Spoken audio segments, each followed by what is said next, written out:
tous. Dans cette séance, on va continuer avec notre cours de calcul intégral. Donc, on va faire un exercice. On a à calculer ici somme double sur le domaine D, d'accord, x carré y carré dx dy.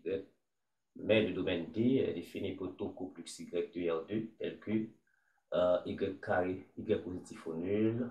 On a l'équation x carré plus y carré moins x inférieur à 0 et x carré plus y carré moins y supérieur à 0. Donc, ce domaine-là apparaît un peu complexe, mais il faut le faire. Ici, c'est que les termes en x carré plus y carré, ici et ici, suggèrent eh bien, un passage en coordonnées polaires. Donc, c'est ça que nous allons faire là. Nous allons faire un passage en polaire.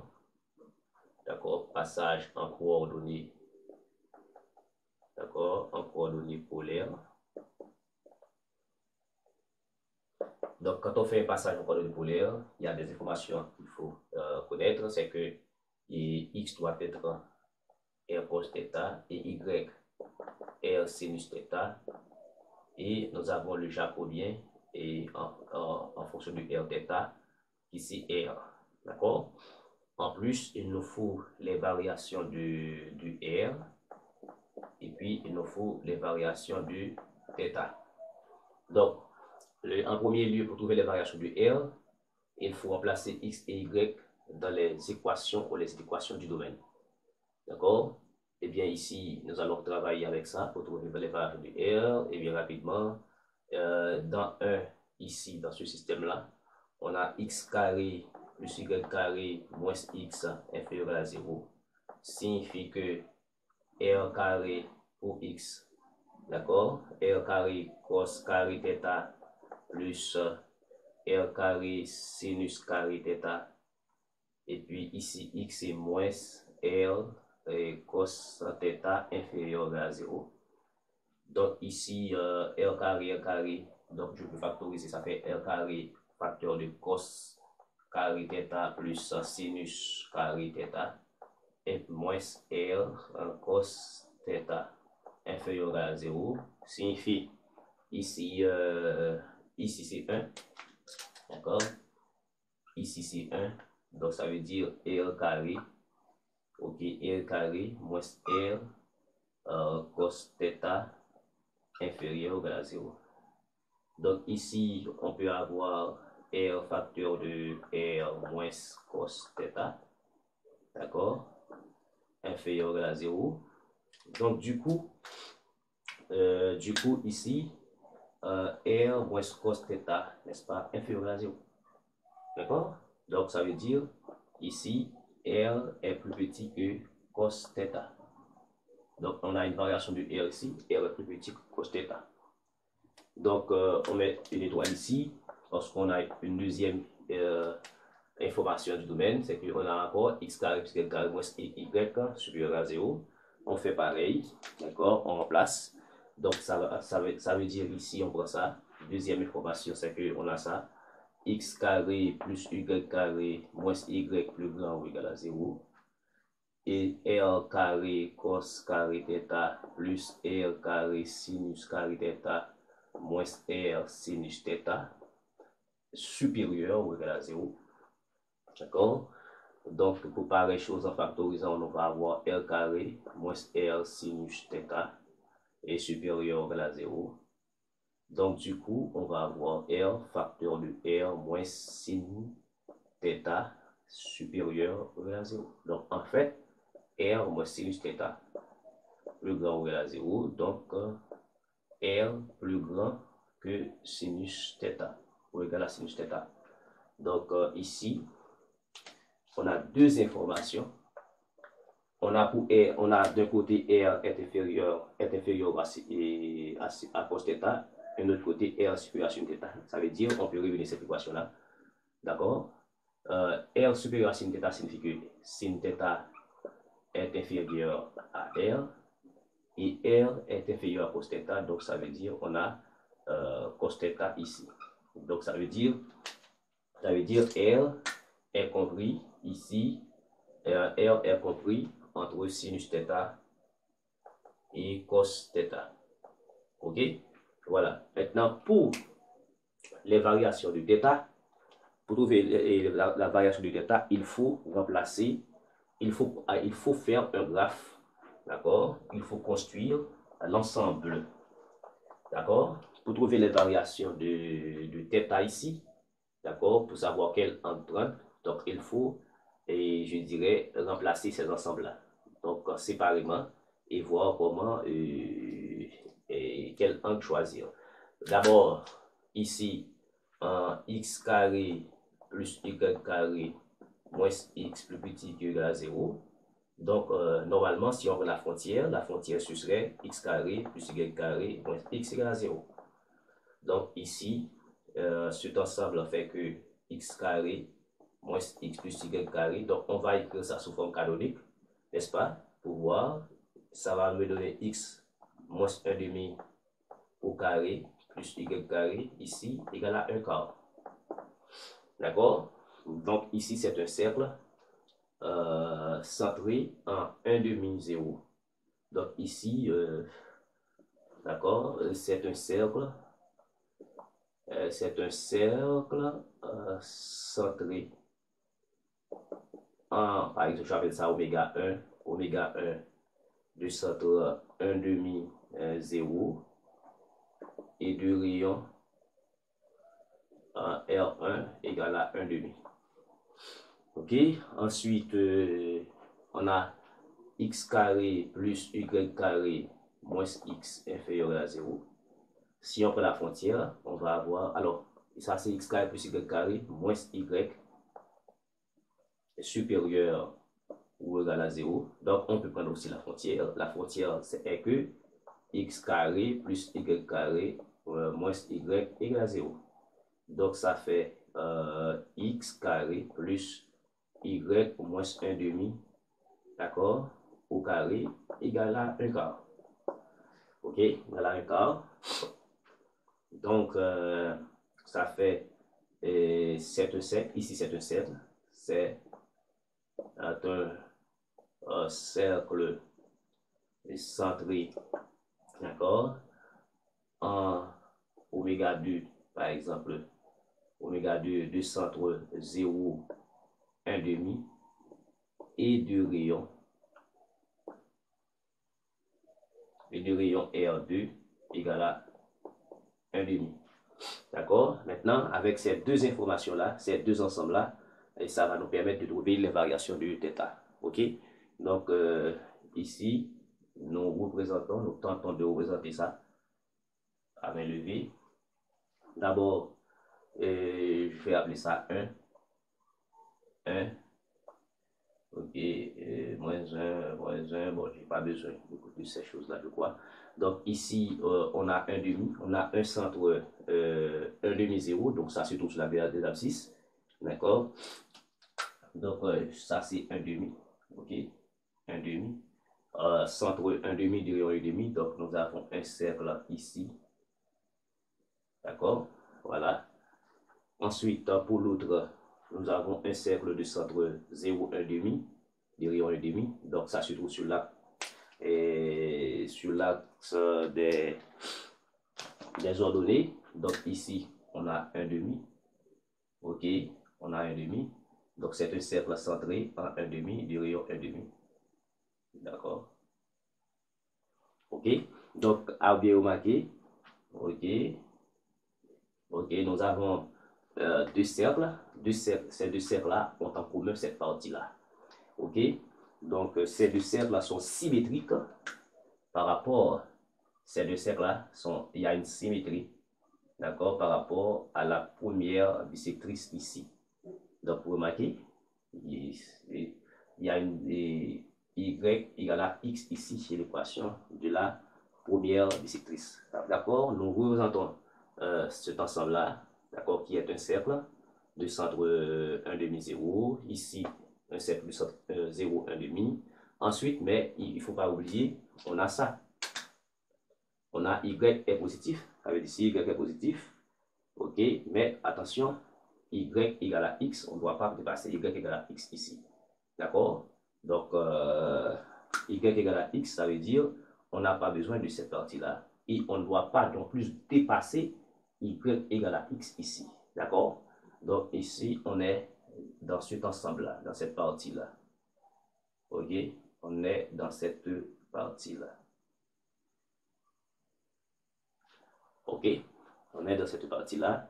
Donc ça veut dire, vous remarquez, à l'origine du repère, si on prend un angle θ, si on prend R ici, et on prend θ ici, donc θ, n'est-ce pas, on peut prendre ça de 0 à pi sur 4.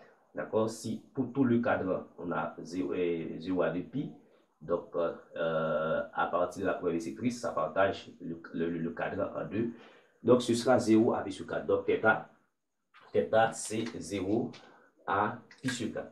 Donc c'est 0 à pi sur 4. Donc on trouve les variations de θ et les variations de R. Avec ça, maintenant, avec toutes ces informations-là, on peut remonter ici dans le calcul. D'accord? Donc, je prends tout ça. Après quoi, ce sont les calculs qu'il faut faire. OK? Donc, pour le calcul, rapidement, on fait ça. Donc, qu'est-ce qu'on va faire maintenant?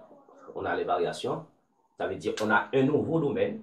D'accord? On passe du domaine D au domaine delta, d'accord?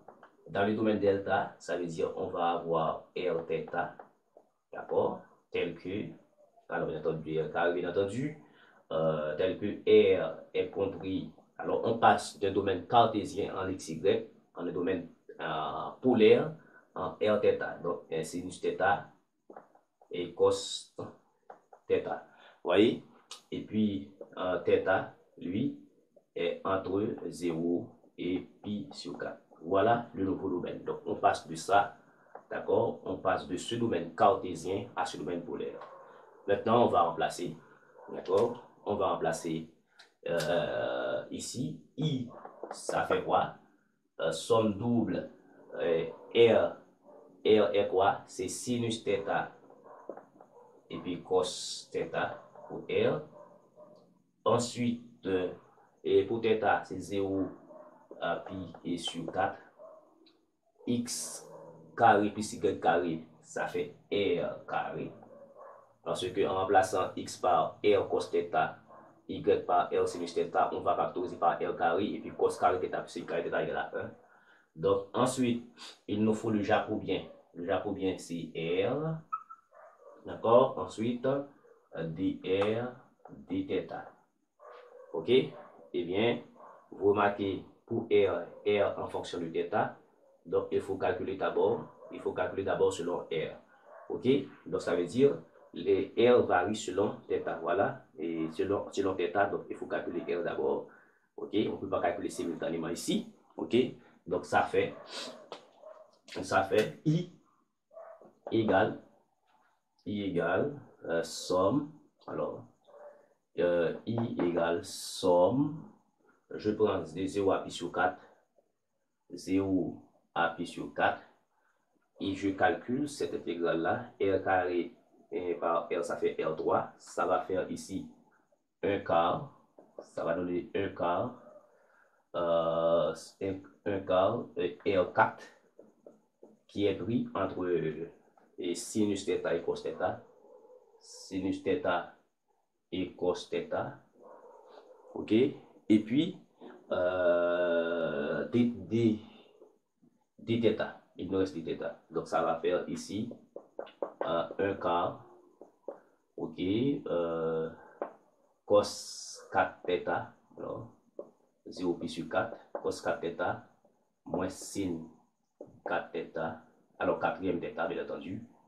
Et puis, dθ. Eh bien, ça fait 1 quart, somme de 0 à pi sur 4.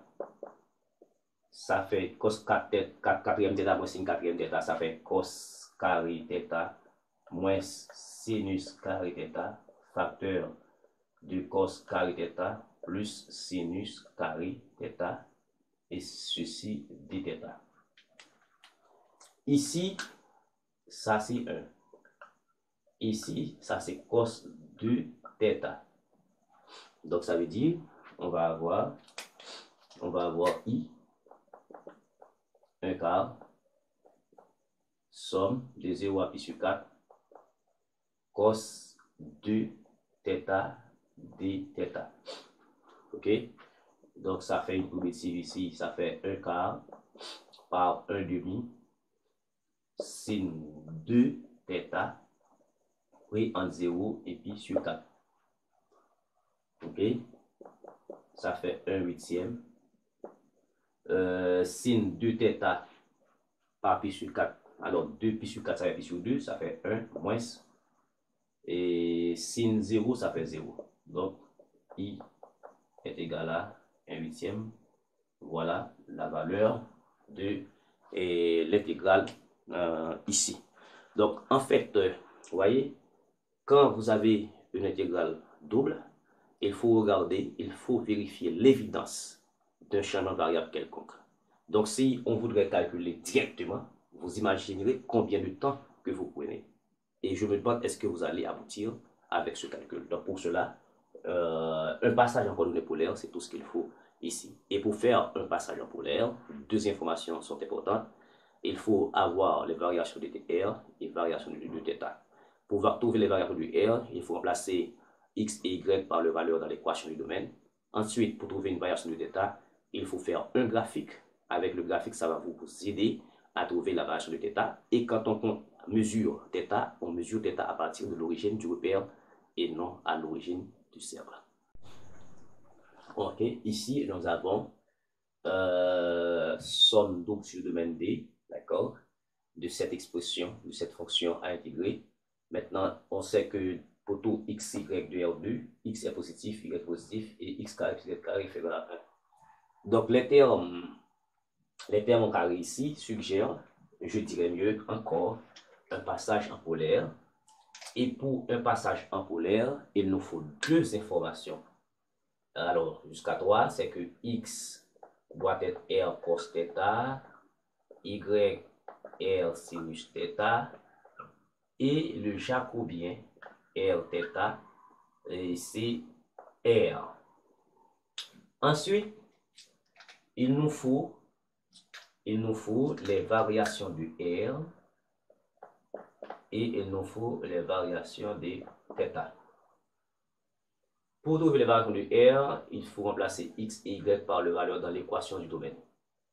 Donc ça veut dire, remarquez ici, ça va faire R carré cos carré θ plus R carré sinus carré θ inférieur ou égal à 1. Donc ça veut dire R carré inférieur ou égal à 1. Donc ici, R est inférieur ou égal à 1.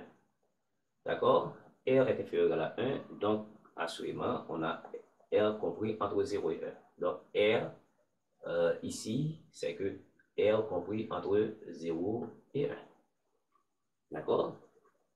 Ensuite, pour trouver les variations de θ, il faut représenter. D'accord? Pour cela, ici, on a x carré plus y carré inférieur à 1. Donc, la frontière, c'est que x carré plus y carré égale à 1. Donc, ici, c'est un cercle. Et c'est un cercle. Et centré à l'origine, d'accord, du rayon 1. Du rayon R égale à 1. Donc, il faut représenter cet ensemble. Cet ensemble est, ok, c'est le cercle centré à l'origine du rayon 1. D'accord, on a ça. Ok, voilà, du rayon 1. Donc, le rayon est 1 ici. D'accord, le cercle centré à l'origine. Donc, on a 0, 0. On a x, on a y. Eh bien, ça ne suffit pas. Il y a x est positif. X est positif, ça veut dire x est positif dans tout ça. Ok, x est positif dans tout ça. Ok. Ensuite, on vous dit que y est aussi positif. Eh bien, y est positif dans tout ça. Ok, y est positif dans tout ça. Ok.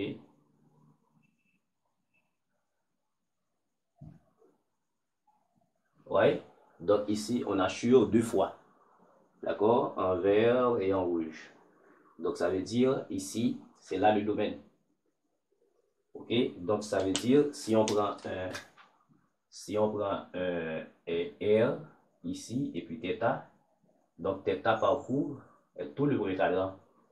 Donc maintenant θ est compris entre 0 et pi sur 2. D'accord? θ est compris entre 0 et pi sur 2. Donc sitôt qu'on a toutes ces informations, on va remonter dans l'intégrale. D'accord? Maintenant je peux prendre ça. Ok? Donc cela veut dire ici on va avoir I qui va être R01. Ensuite θ 0 pi sur 2. Et puis X c'est R cos θ, Y c'est R, ok, Y c'est R sinus θ, ok, radical de 1 moins, je mets un facteur, je mets moins ici, je factorise par moins 1, donc ici je vais rester x carré puisque carré, donc ici ça va donner R, alors ça va rester R carré. D'accord, vous me pardonnez ça, d'accord, parce que je ne vais pas écrire tout ça, hein. Parce que quand vous avez x carré plus que carré, d'accord, j'ai un moins ici, alors j'ai un 1, donc tout ceci ça fait R carré. Vous voyez, si vous voulez, vous remplacez vous-même, d'accord, par x égale R carré cos carré θ, y c'est R carré cos carré θ, et vous factorisez par R carré, vous allez avoir cos carré θ sin carré θ égale à 1. Ok, donc tout ceci ça fait ça. Ensuite, il nous faut le jacobien. Après, le jacobien ici, c'est R, et puis dr dθ. Ok, au dénominateur, je vais avoir 2R carré cos carré θ. Y, c'est R carré sinus carré θ. Donc, à bien remarquer, on a R par R carré, on a R, ça fait R cube, j'ai R carré au dénominateur, je factorise, il va me rester seulement un R au numérateur, donc ça veut dire je vais avoir I 0, 1, au numérateur je vais avoir un R, donc ça va faire R facteur de 1 moins R carré et dr sur, qu'est-ce qu'il me faut là? Ensuite, pour R, ok. Ok, ça va rester cos θ sinus θ, cos θ sinus θ, ok. Ensuite, sur, alors ici c'est pour 0 à pi sur 4, alors 0 à pi sur 2, je vais rester ici, cos, alors 2 cos carré θ plus sinus carré θ, et puis ici 2 θ. Vous voyez, je fragmente les deux, la relation. Ici, R par R carré par R, ça fait R3. Ici, j'ai R carré que je mets en facteur et je rapproche tous les termes en R. Il va me rester R ici, d'accord, par cette expression que je rapproche à l'intégrale 0,1. Et ici, cos θ, sinus θ sur 2 cos carré θ, sin carré θ, je rapproche ça à 2 θ. Et bien, je vais calculer séparément parce que les bornes ne sont pas variables, d'accord. Alors, je peux calculer simultanément. Mais calculer simultanément, ça peut donner du flaritone. Je vais appeler ça 1I1. Je vais appeler ça 1I2. D'accord? Voilà. Mais I1, c'est somme de 0 à 1, R radical de 1 moins R carré dr. Eh bien, ici, je peux écrire ça sous la forme de 0 à 1, R, 1 moins R carré exposant 1 demi dr. Donc, j'essaie de trouver U' par U exposant M. Donc, la dérivée de 1 moins R carré, c'est moins 2R. Donc, il me reste une information, c'est que je dois mettre moins 1 demi fois moins 2R. 2R, près 0 à 1, et puis 1 moins R carré exposant 1 demi dr.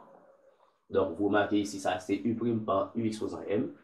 Donc, ça fait U exposant M plus 1 sur M plus 1. Donc, ça fait moins 1 demi par 1 moins R carré. 1 demi plus 1, ça fait 3 demi sur 3 demi. D'accord? Et tout ceci pris, d'accord, entre 0 à 1. Donc, I1, ça fait, ici, nous allons avoir 2 tiers ici. Nous simplifions, ça fait moins 1 tiers. D'accord? Borne supérieure, moins borne inférieure. En remplaçant par 1 ici, ça fait 0. D'accord? Ça fait 0. D'accord? En remplaçant R par 1 ici, ça fait 0. Et puis, en remplaçant par 0, je vais rester 1 exposant 3 demi. Donc, ça fait 1 ici. Donc, ça veut dire I1 égale à 1 tiers. Maintenant, pour I2, j'appelle I2 somme de 0 à pi sur 2 cos θ sinus θ dθ sur 2 cos carré θ plus sinus carré θ. Donc, à bien remarquer ici, on peut vérifier toutes les règles de Bloch, d'accord, comme vous voulez, pour voir quelle est la meilleure du changement à faire. Mais moi, en attendant que vous vérifiez les règles de Bloch, vous regardez sin carré θ ici. Quand je prends sa dérivée, ça fait, il va apparaître un cos θ sinus θ. Donc, ça peut alléger la chose. Hein. Donc, changement de variable ici. Changement de variable. D'accord, changement de variable. Donc, je vais appeler U égale à sin carré θ.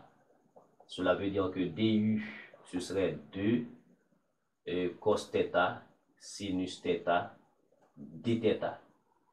Ok, ça veut dire 1 demi du, ça fait 2. Alors, 1 demi du, ça fait cos θ sinus θ dθ. Ok, donc je peux remplacer tout ça. Et de plus, quand nous faisons un changement de variable, il faut à la fois changer les bornes et la variable. Si on change la variable, il faut changer aussi les bornes. Parce que qu'est-ce qui varie entre 0 et sur 2? Ce sont les θ. Maintenant, si je passe les sin θ à U, donc il faut tout mettre en U. Donc maintenant, si θ égale à 0, deuxième information, si θ, alors bien entendu, je vais besoin de mettre aussi, bon, θ égale à 0 signifie que U égale à 0. Sin 0, ça fait 0. θ égale à pi sur 2. Ici, θ égale à pi sur 2. Cela signifie que U égale à sin pi sur 2, ça fait 1. Donc, on change totalement de domaine. D'accord? Alors, de variable ici. Donc, je prends ici parce que je n'ai plus besoin. D'accord? Eh bien, rapidement, mais sachant que ici il y a un cos qu'il faut changer. Donc, ça fait 0 à pi, 0 à 1. Cos θ sin θ dθ, cos θ sin θ dθ, c'est 1 demi du. Donc, ça fait 1 demi du sur cos carré θ. Je peux exprimer ça en fonction de sin carré θ. Ça va nous donner 2, paquet de 1 moins sin carré θ. Comme sin carré θ, c'est 1, donc j'appelle ça U. D'accord, j'appelle ça U. J'appelle ça U. Ensuite, il y a un sin carré θ ici, qui est U. Et puis c'est fini. Donc ici, ça va me donner 1 demi, somme de 0 à 1. Ici, je vais avoir du sur moins 2u plus 2. D'accord, ça va nous donner ici moins 2u plus u, ça fait moins u plus 2, ça fait moins u plus 2. Ok, vous voyez, ça fait 2, voici 2, ça fait moins 2u plus u, ça fait moins u. Que je peux écrire 1 demi somme de du sur u moins 2. Donc, I est égal ici à moins 1 demi ln, valeur absolue de u moins 2. D'accord, tout ceci pris entre 0 et 1. D'accord, donc ça fait moins 1 demi. En remplaçant par ça, en remplaçant par 1 ici, ça va me donner et ln, ça va donner ln, voilà, absolue de moins 1, et puis moins ln, voilà, absolue de moins 2, en remplaçant par 0 ici, et c'est fermé, donc ça me donne ici, ça fait 0, ça fait ln 2, d'accord, et donc moins par moins ici, ça fait plus, donc ça fait ln 2 sur 2, d'accord, ça fait ln 2 sur 2, voilà, et bien, je remplace ici par sa valeur, donc du coup, je vais avoir i égale, tout ceci, ça fait quoi? C'était quoi? Ça fait 1 tiers, et puis l'autre, ça fait ln 2 sur 2, d'accord, ça fait ln 2 sur 2. Donc, ça fait et automatiquement, d'accord, et ln 2 sur 6. Donc, voilà le résultat à ce qu'il paraît. Est-ce qu'on n'a pas commis d'erreur? Donc, il nous reste seulement à vérifier, c'est qu'on a moins 1 demi ici, d'accord, je fais sortir, donc ça fait ln u moins 2. Ok, et puis entre 1 et 2, ça fait moins 1 demi, ça fait ici, en remplaçant u par 1, ça fait ln moins 1, d'accord, ln moins 1, voilà, et ça fait 0, ok, ici il y a moins, ok, et avec ce moins, ça fait plus, ln 2, voilà, et 0, donc voilà, aucun problème, ça fait ln 2 sur 2, donc toujours en place, séparément, ça fait ln 2 sur 6 exactement. Donc voilà le résultat qu'on a trouvé, ln 2 sur 6. Ok, donc I est égal à ln 2 sur 6. Donc merci beaucoup de suivre cette séance, d'accord, et sur le calcul intégral. Donc des réflexions importantes toujours sur la variation de θ et la variation de R. D'accord? Après avoir fini de trouver les variations d'état et R, donc vous remontez dans l'intégrale, c'est après vous allez calculer. D'accord? Vous ne pouvez calculer l'intégrale sans avoir des informations sur R et θ quand vous faites surtout un passage en polaire.